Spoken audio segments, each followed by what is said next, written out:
Is woman stalking a hindrance in India's progress? He who searches for evil must first look at his own reflection. Confucius.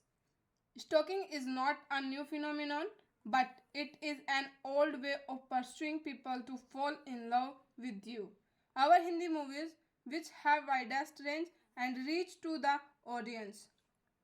The hero is shown regularly stalking a girl till she gives in and lives happily ever after.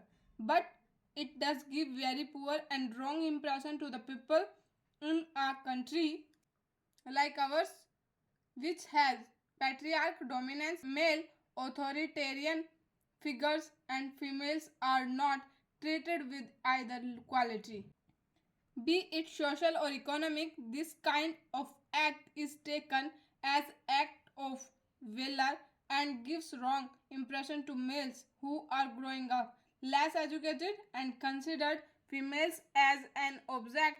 They get a feeling of fun, frolic and game while chasing a female. There was a celebrated case in 1996 where we all know the Persia was a son of a high ranking police official.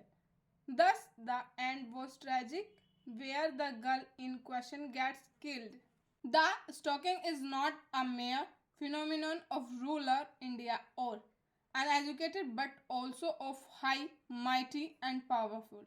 Thus, we see that safety of women are an issue or a threat because male of our society cannot take no as an answer and also feel it hurts their ego and self esteem.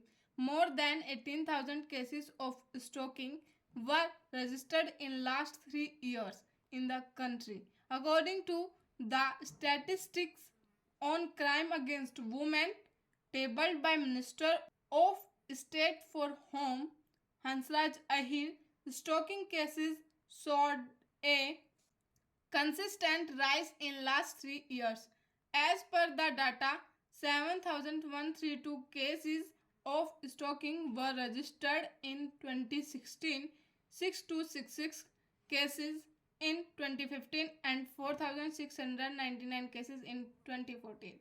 Mr. Ahir said as many as 8,620 people were arrested for cases related to stalking and 481 convicted for the same in 2016. In 2015, a total of 6,694 people were arrested and 473 were convicted, while in 2014, as many as 5,439 people were arrested and 262 were convicted for stalking related crimes, the minister said.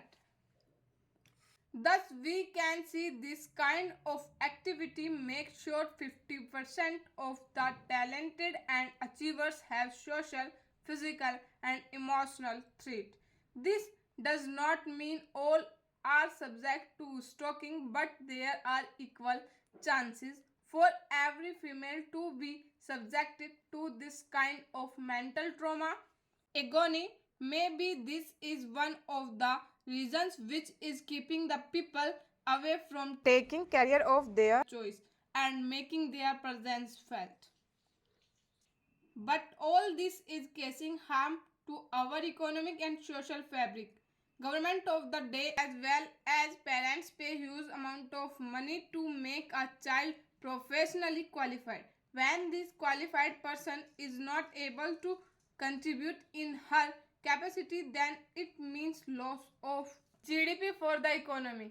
A engineer, doctor or PhD by taking classes or teaching kids, which is important but is underutilization of her capacity. Similarly, lot of less educated people or highly qualified can work in workshops, factory, fields and small places and contribute to family income, live a better life, fight poverty and also contribute to the GDP. So we can see how people being prevented from leading a better economic life due to a social and moral evil.